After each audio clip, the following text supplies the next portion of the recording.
Ah, take that. Why not see that again?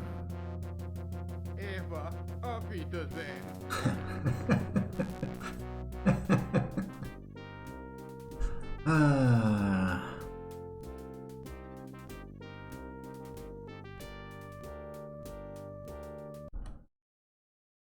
Okay, so Adolf's dead. Bye-bye. That's the end, right? Time to move on and play something more modern, like the original Doom. Well, you could do that, or you could use the power of things to make your own Wolf3D maps. Now, what I'm going to show you is probably not the optimum way of doing this, but it works for me, and if it works for me, it should be able to work for anybody. So you will need, to do this thing, you will need three or four things. I'm running on Windows 10. It may work on other things, I don't know. That's one of the things. The second thing you need is a copy of the original game. Now, I don't know if Spear of Destiny works, I imagine it does. I don't know if the shareware version of Wolf3D works. It may do, it may not. I am using the original 6-episode full version of Wolf3D, which I got on a CD 20 years ago? 15 years ago? Somewhere between 15 and 20 years ago. I don't know anything about Steam or playing Wolf3D through Steam. I don't know. But all you need are the original WL6 files. Again, this could just be because I've got the original 6-episode version. I think if it was Spear of Destiny, they might be called something else. There are nine files whose file extension is WL6. That's what I'm using. Now, I'm going to overwrite those original files. So, I recommend you keep a copy first and make a folder, a new folder, copy those 9 files into that folder, and that's where we're going to do all this stuff. Then, the third thing you need is the editor. Now, as you can see from this fascinating screen, I'm using Havoc's Wolf3D Editor, known as HWE. You can get that easily by using the search engine of your choice. You can use any modern internet search engine. You can use AltaVista or Lycos or Webcrawler, any of the 5 or 6 search engines you can choose to use. And to actually play the game, I recommend using the source port ECWolf. ECWolf. Again, all those things very easy to find using the internet, which I presume you have if you're listening to my voice droning on and on, and a brain, which I presume you have. So don't ask me, how do I get these things? I just told you how to get these things. I've given you the names. Okay, HWE, Havoc's Wolf3D Editor, and ECWolf. That's it, that's all you need. And you can find it, download all those things, stick them all in the same folder with your copy of the Wolfenstein WL6 files, open up HWE, you will have a screen exactly like this. It will be exactly, this is the screen. Hit the open dialog, choose the folder. Make sure that your dog is not eating your microphone cable like my one is. Stop it. Make sure that you have this subfolder called mapdefs, otherwise it won't work. This is part of HWE, so they should be automatic. And then you get this, WL6, game maps WL6, it's all, you don't need to touch anything. Stop it, dog, you're annoying me now by trying to eat my fingers. Okay, bam, here we go, Wolf 1, map 1. As I'm sure you can tell but by looking at this image, this is the overhead map layout for the very first episode of Wolfenstein 3D. Down here at the bottom, this is the dungeon cells where you start. And if we look very carefully here on this green arrow, That's the player start position. And if you look at the right hand side, over here, it tells you what you're looking at. So, I'm going to put in an edit now whilst I control my animal. Okay, take 6. Let's see if the little doggy will stay quiet and not try to eat my hand. Right. Quick tour of the interface. Up here, you can go to level. You can go to any level in this drop-down list. Here we can see all 6 episodes. Maps 1 to 8, then the boss level and the secret level. Yeah, that's right, one episode had 10 levels in it. Or you can just go forwards. Number 2, number 3. These are big levels, aren't they? Only the second level. Anyway, that doesn't matter. And other things. So, the important stuff is over here on the right hand side. There's a drop down list here at the top with planes. Ignore plane 3, that's not relevant. But planes 1 and 2 are very relevant. So, walls, you can think of this as walls and floors. The open space that you can walk in, as opposed to a wall which you can't walk in. And then this is a list of all the things. So grey brick, as you can probably guess, that's a grey brick wall. Here we have grey brick / eagle. This is a grey brick wall that has the an eagle flag on the side of it. And we can see here are the things, the cells, blue brick, the iron cross, the entrance elevator door, steel, red brick, of course, the classic, purple from the episode 1 secret level, all kinds of things. Stained glass, I don't remember that. So these first things are all walls. The edges of the rooms, right? Very simple. Then we have some doors. We'll go into the doors later, but you can see doors can be horizontal and vertical. The gold and silver key doors, the elevator doors for when you leave the level, and then the secret map elevator. So once you reach that, that's all the wall stuff, the walls, the doors, the locked doors, the elevators, all that stuff. And then we see floor 6C, and then it just counts up, presumably in hexadecimal or something. I don't know what it exactly means. And these this is just open floor space. So if we go back to the bottom here, this is the first area where the player starts. Now this blue represents the walls, and these grey lines are the doors, the cell doors. But what is these green plus marks on the floor? Well, here on the right hand side it says tile information.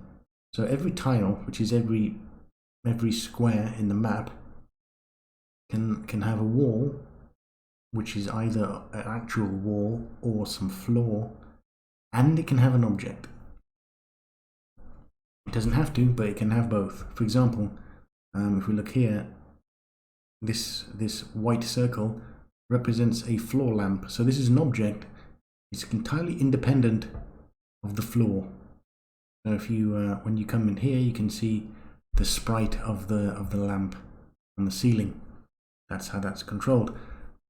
So yeah, if we hover over one of these green pluses, we can see that it says wall 109 floor 6D. So if we go up here, we can see the code for this bit of floor, and it's identified as 6D. Essentially, you just paint the map with these bits. So what does it mean? Well, if this is floor 6D, then this red plus is floor 6C. Completely different floor. And this floor is used for sound propagation and alerting enemies. We'll come back to that, but essentially, any noise the player makes, if he's standing on floor 6D, so one of these green pluses, will alert any enemies, and again there are exceptions, who are also standing on that floor. So if there was an enemy in another room, and we fired the gun, he would wake up and try and hunt us down. Whereas if the enemy was here, standing on one of this red plus, he would not hear.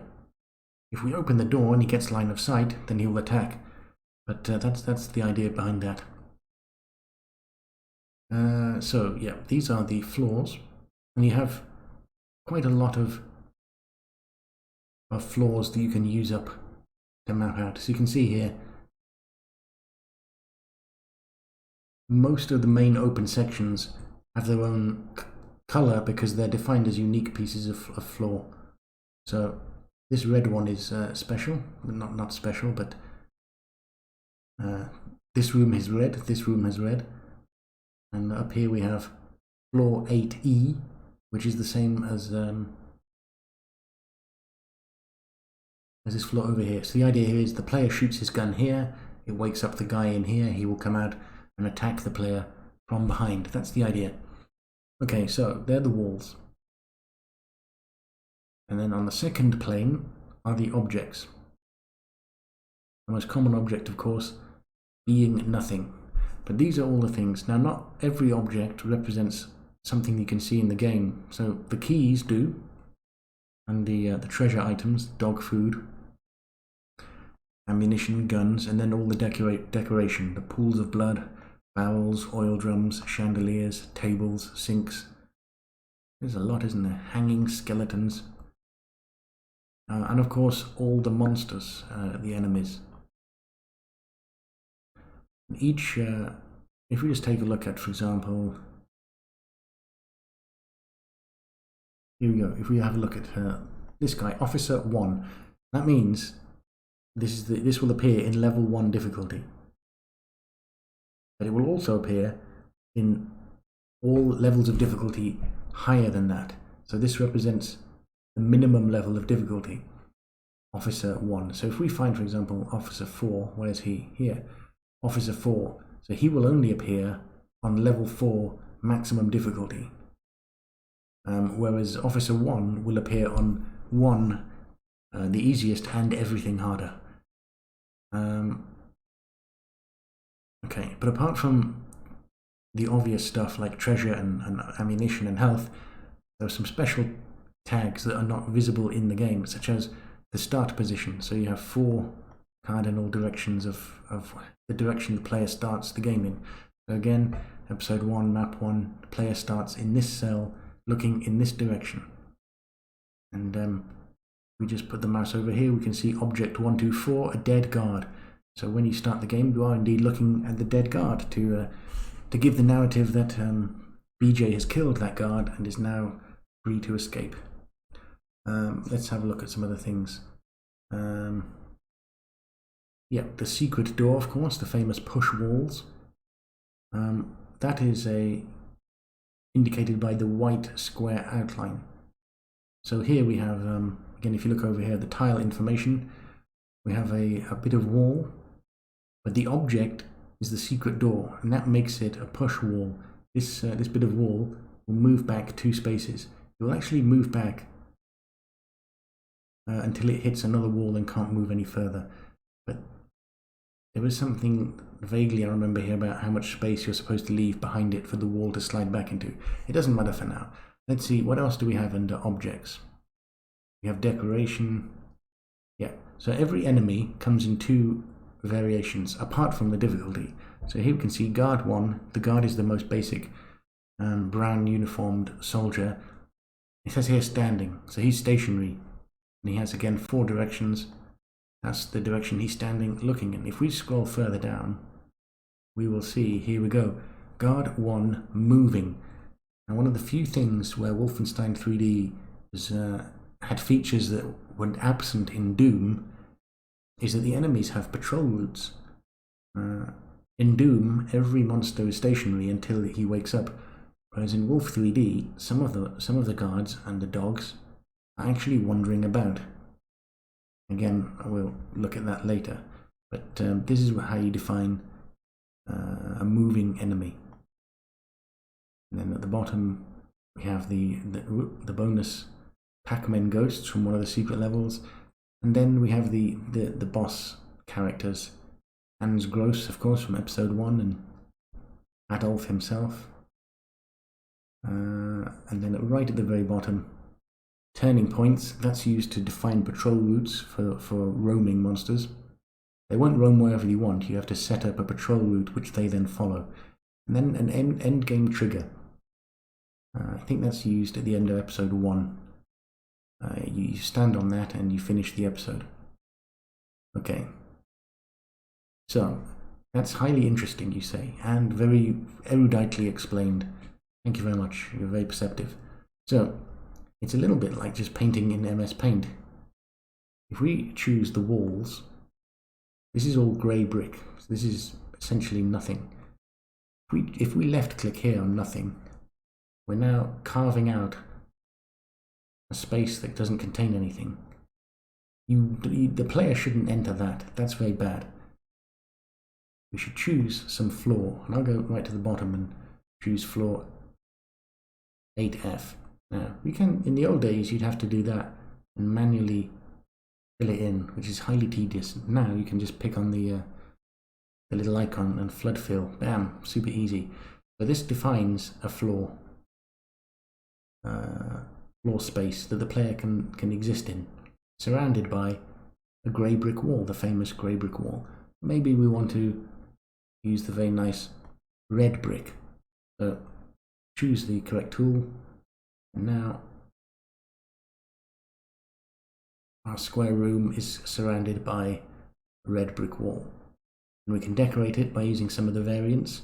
We've got red brick naughty symbol and red brick flag, so we can put some flags in there, and then it will look slightly more decorative. We can choose an object. Let's have some jewels.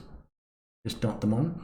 As you can see, you have one wall and one object.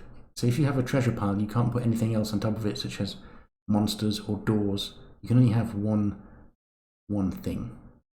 Anyway, so you get the idea of how you paint in the map level. But we're going to completely junk this this map. Let's see, how do you do that? Delete map? I'm not sure if I delete map, does that delete every map, or does it just delete this one?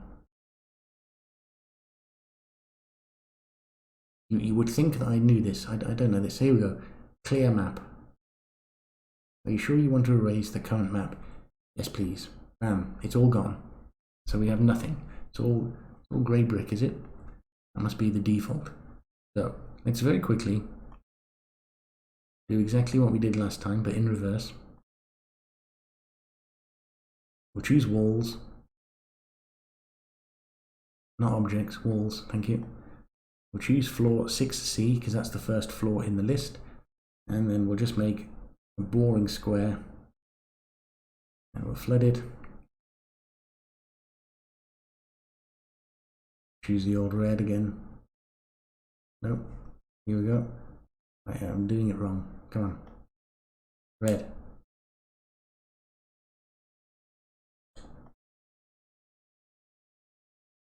There we go. I can't use a mouse apparently. So, highly exciting room. Now we need an object, of course, the start position. So let's have the player here, kind of on the left side of the room. And why don't we have a guard standing, looking in the other direction. There we go. It's very difficult to see that because the guard icon is the same color as the floor. But never mind, you soon get used to it. And you won't get used to the scroll button. Let's put the machine gun in. There's a machine gun. So simple room. There you start. Machine gun, enemy. Probably won't like the fact that there's no exit. But let's save this. Maps are saved. Very good. Now we will open this in ECWolf. Okay, so here we go. We have the 6 episodes. And let's go. Well, we changed episode 1, map 1, so let's start it up. Get psyched indeed. And as you can see, this is the room that we just built in less than 20 seconds. A boring square with red bricks and a machine gun. BJ's very happy. And of course the guard standing facing the other direction. And as you know, as we get close, we can see the famous purple pixel in his...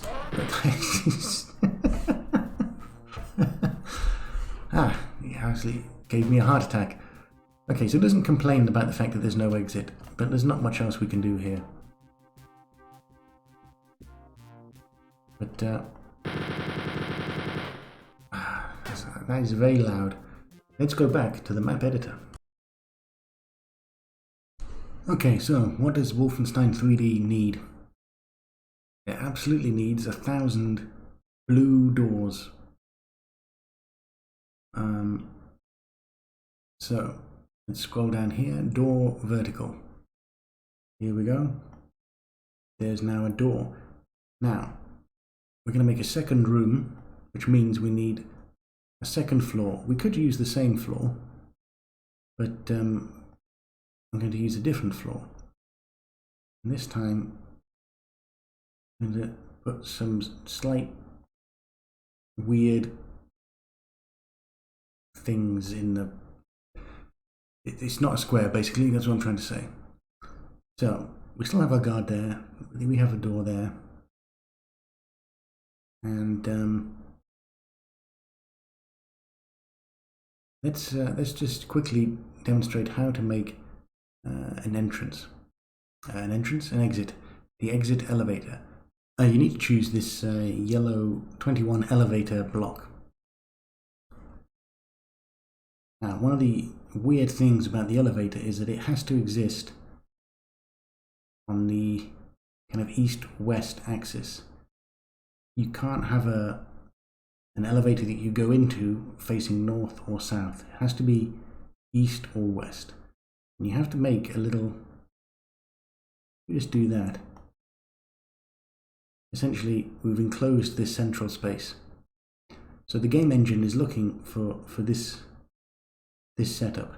What it means is that this square here will be the elevator. That's where you hit the button to escape. Now we need to put a unique floor inside the elevator. There we go. I've messed this up a bit, because what you want to do is you want to give it, of course, the unique door. Let's see, elevator door normal. Bam. There we go. Now let's just zoom in. We zoomed in a lot. Okay, this is a bit easier to demonstrate. So we have here this elevator door, similar to this door. It's a bar, but we've had this floor space next to it. Now, as you'll know, you can't really have a door that doesn't have a wall on the other side. So this will crash again.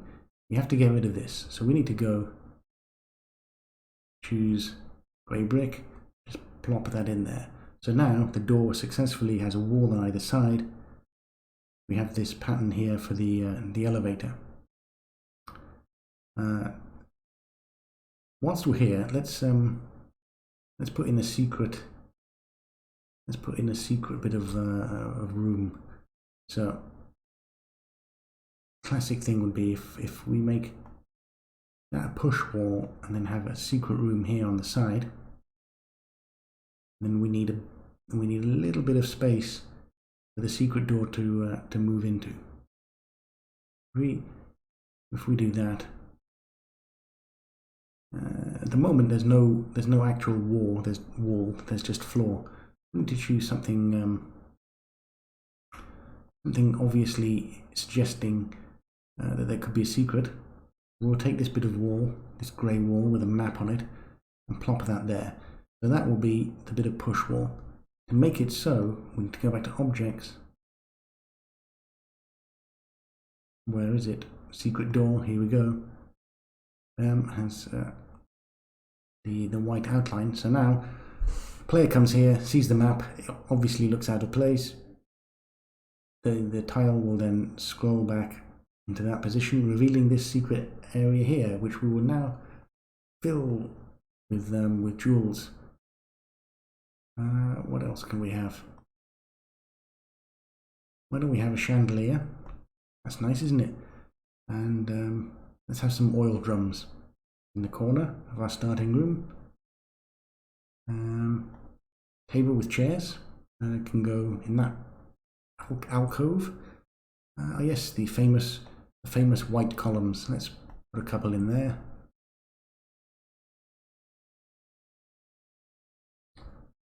In this little corner, a hanging skeleton.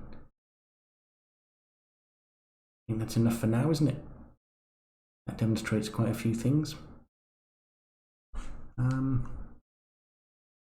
Yeah, let's fire that up and see how it looks. Well, already we can see our changes have taken effect. We have the white columns. That is still very loud. We have the oil drums with their superb shadows. Ah, that's taken care of him. There's the door. As you can see, because these walls are only one block thick, they are the same on either side. Right, you have to remember, if you want, maybe you want your aesthetics to look. There's the table and chairs. There's the exit elevator. The hanging skeleton with his funky green trousers. He's still wearing a black belt with a big belt buckle. I suppose that's how the trousers are staying up. And here we go. Here's the grey wall with the map. And that looks like a map of southern England and northern France. So obviously this is left over from Operation Sea Lion, or they've been watching episodes of Dad's Army. And as we can see there, the secret wall slides back into position, revealing that horrible beeping noise. And then there we go.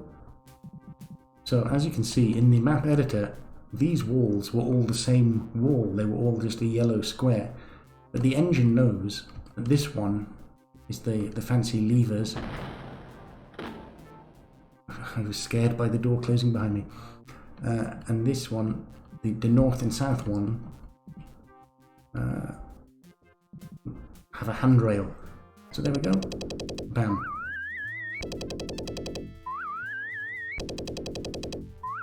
What an awesome score. Okay, so I'm just going to demonstrate a couple more things now. Let's find that floor 6C. And let's make a passage down here.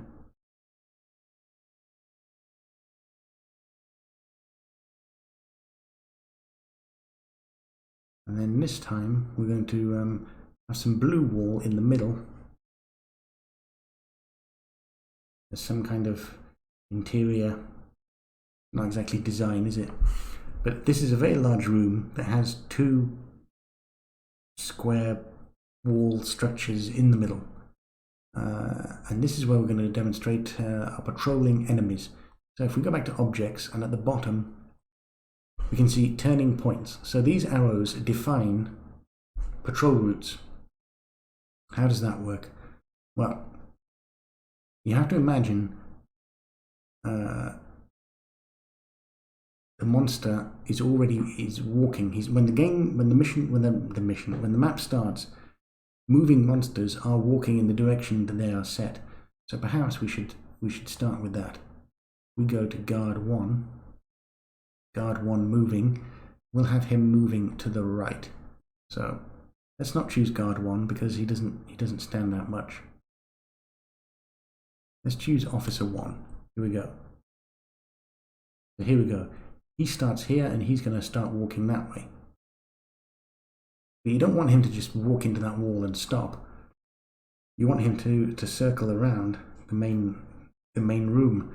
So what he's going to do is he's going to walk until he hits one of these turning points. So if we find the turning point to go south and put that there, again, this is very clear because of the color. The turning point is bright white, whereas the guard icon is a gray. He's going to walk like this, then he hits this turning point and he's going to move in this direction. You can probably see how it's going to go now. Let's put another turning point in here, so he moves to the west. And another turning point here. He'll move north, and then one more. Where is it? Here and there. So if we follow these lines, we've set up a circuit, a loop that he will continue to walk around forever until he gets line of sight on us or hears us. Now, apart from the 4 north, south, east, west, we also have diagonals. 1, 2, 3, 4, as you can imagine. So you don't have to just walk in a box shape. We could, where is it? Yeah, we could do this. Now, when he's walking this way and hits this, he's going to start walking down there. And then we can put in a north, and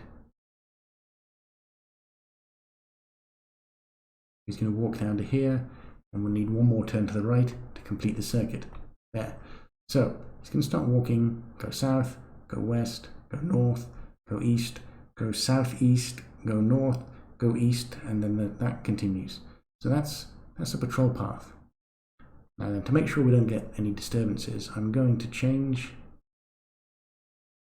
I'm going to get rid of that initial guard. So we have only that one guard to worry about. Very good. Now, what else is there to demonstrate? We've shown the elevator, we've shown the secret wall. What else do we have? Patrol path. Well, the only other thing to say is the access to secret levels. I'm sure you remember on map 1 there was a secret elevator to the secret level, to level 9. Now, there is a special wall for that. Where is it? Here we go. Elevator to secret level. Well, you know what? That can be a little bit of a challenge and a test. You can find this in the original E1M1 map and figure out how it works for yourself. That will give you a sense of accomplishment that you otherwise would have lacked. And that's how simple it is. The joy, the beauty, they're not exactly the correct words. The advantage of Wolf3D level editing is the simplicity, even easier than Doom, because it's significantly more simple. Let's just quickly change the walls. I don't like this grey brick. Let's go for wood.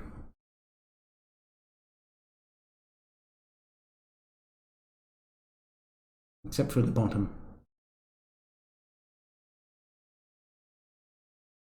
Where the bottom will suddenly, for no reason whatsoever, change to steel. There we go. Now this corner part, obviously you can't see that, so it's not needed to do anything with that. And that's enough for now. We'll save that and have one final look in ECWolf. Okay, so our initial guard has disappeared. And now let's see how our patrolman is doing. There he is. As you can see, he's walking off there. And turn to the right. There we go. And he doesn't suspect a thing.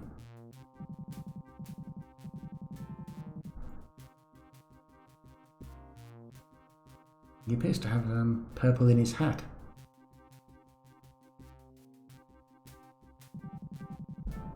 I'm curious now to see.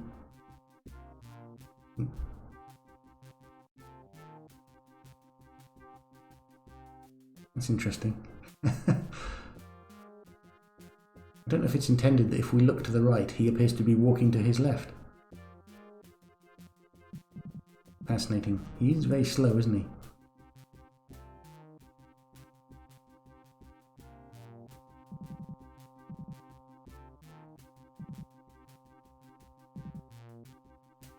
And turn right. There we go.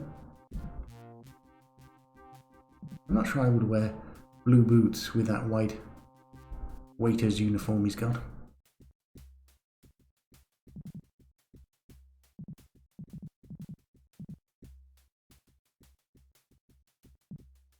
I just want to see him do the diagonal turn. And we'll shoot him in the back. Here we go, he's going off on his diagonal turn. And now, when he turns around, he will see us. Spion! Too slow, my friend. There's nothing else to see here. See, all of it's exactly the same. So there you go. I think I've wasted enough time. It's as easy as that. You can get started in 5 minutes, or even less. So have fun. That's it. Bye-bye.